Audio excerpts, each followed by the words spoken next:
Bismillahirrahmanirrahim. Assalamualaikum warahmatullahi wabarakatuh. Ubur-ubur ikan lele. Jawab salam saya, Le. Kita ulangi sekali lagi. Assalamualaikum warahmatullahi wabarakatuh. Alhamdulillah. Alhamdulillahi rabbil alamin.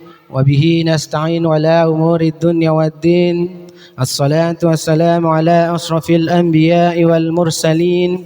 Sayyidina wa maulana Muhammadin wa ala alihi wa sahbihi ajma'in. Rabbi israh li sadri wa yassir li amri wa hlul 'uqdatam min lisani yafqahu qawli. Qala Allah Ta'ala, ya ayyuhalladzina amanu kutiba alaikumus syiyam kama kutiba alal ladzina min qablikum la'allakum tattaqun. Ma'asyiral muslimin, jamaah salat tarawih yang insyaallah dirahmati dan dimuliakan oleh Allah. Perlu saya sampaikan kepada panitia bahwa saya pribadi pengganti Ustadz. Pengganti dari Ustadz Sudirman.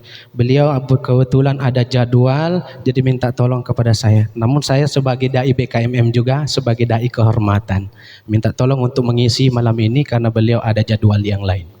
Jadi itu perlu kami luruskan ini, siapa tahu nanti ada dari penyampaian saya yang salah, tentu yang akan tercoreng namanya adalah Ustadz Sudirman. Jadi kami luruskan ini, Pak. Bapak Ibu jamaah rahimakumullah, bahwa di ayat mukadimah tadi kami sampaikan, dan itu hampir tiap tahun kita dengar, bahkan mulai dari sebelum Ramadan, bahkan mungkin ustadznya sebelumnya 5 malam sebelumnya sudah menyampaikan ya ayyuhalladzina amanu kutiba alaikumus syiyam. Itu ayat tentang puasa. Dan selama bulan suci Ramadan kita tiap hari mendengar ayat itu. Namun apakah kita bisa memaknai daripada bulan suci Ramadan, daripada ayat itu? Kita sama-sama paham, Pak. Sama-sama paham bahwa apa yang diinginkan dari ayat itu, bagaimana kita berpuasa dalam sebulan penuh, yaitu la'allakum tattaqun. Nah, namun apa yang ingin kami sampaikan adalah bahwasanya puasa itu adalah menahan. Menahan dari apa? Menahan dari segala sesuatu sebenarnya yang halal untuk kita makan tapi haram. Mungkin banyak coto kondro di rumah, Pak, tapi haram untuk kita makan di siang hari. Mungkin Pak kita punya istri cantik, tapi tidak bisa diapa-apai kalau siang hari. Jadi bagaimana puasa itu menekan hawa nafsu. Yang menekan hawa nafsu selama sebulan ini luar biasa dampaknya. Bisa menghindari segala penyakit-penyakit hati yang ada pada diri manusia. Karena tidak bisa kita pungkiri di tengah-tengah masyarakat kita, tapi saya tidak bicara di masyarakat kita, masyarakat jauh yang sana, bahwasanya masyarakat kita banyak yang terjangkit penyakit-penyakit hati, iri, dengki dan sebagainya. Tetangganya beli AC, dia yang dingin, Pak. Tetangganya beli mobil, dia yang kepanasan. Tapi ada satu yang berbahaya, yaitu penyakit hasad. Tetangganya beli AC, bagaimana AC-nya tetangganya itu rusak, saya yang mau punya AC. Tetangganya beli mobil, dilihat, beli lagi tetanggaku mobil, padahal baru-baru beli AC. Hasad, bagaimana tetanggaku saya doakan rusak mobilnya, saya yang mau punya mobil. Ini penyakit hasad yang perlu kita hindari dengan bulan suci Ramadan, dengan berpuasa, menekan hawa nafsu yang ada pada diri manusia. Karena ini tidak bisa kita pungkiri, ini dalam bulan suci Ramadan pembelajaran, melatih bagaimana menekan hawa nafsu. Apa dosa yang pertama dilakukan di surga? Yaitu dosa hasad. Bagaimana iblis iri, dengki kepada Nabi Adam, bagaimana Nabi Adam supaya diusir dari surga. Apa dosa yang pertama dilakukan manusia di bumi? Yaitu dosa hasad atas pembunuhan yang dilakukan oleh Habil terhadap saudaranya Qabil. Ini yang perlu kita hindari, bagaimana di dalam bulan suci Ramadan jangan sampai dengan penyakit-penyakit hati yang ada pada diri kita ini bisa kita tekan, bisa kita hindari dengan berpuasa. Jangan sampai kita berpuasa sebulan penuh lewat begitu aja, tidak ada dapat apa-apa. Sama halnya, Pak, di kampung saya pernah, bahwasanya bapak saya tidak pergi tarawih, mama saya pergi tarawih. Pulang tarawih ditanya sama bapakku, apa tadi isi ceramahnya Pak Ustadz? Bilang pokoknya lucu. Iya, apa isinya? Pokoknya lucu lah.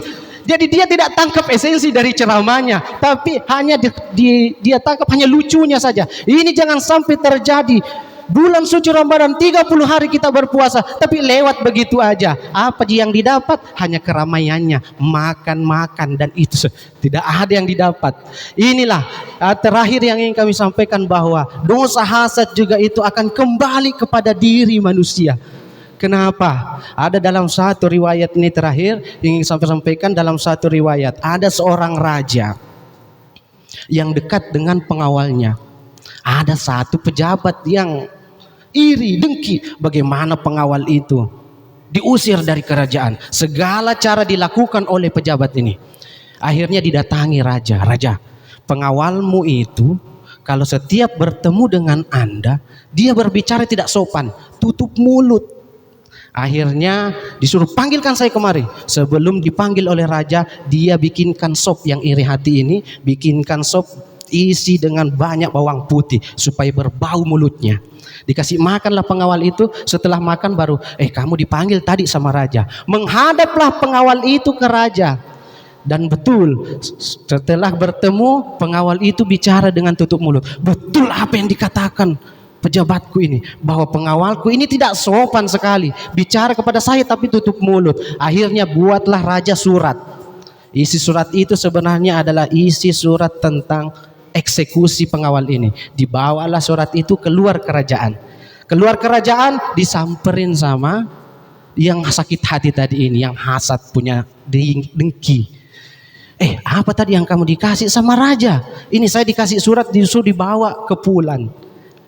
Akhirnya sini biar saya yang bawa, karena hasad dengkinya kepada pengawal ini, biar saya yang bawa. Ini adalah suruhan raja ini, biar saya yang bawa. Pergilah pejabat ini yang tadi, yang dengki tadi, bawa surat itu. Apa isi surat itu, Pak Bu? Suratnya, siapa yang membawa surat ini, penggal kepalanya. Akhirnya yang dipenggal kepalanya adalah orang yang dengki, iri, hati radi.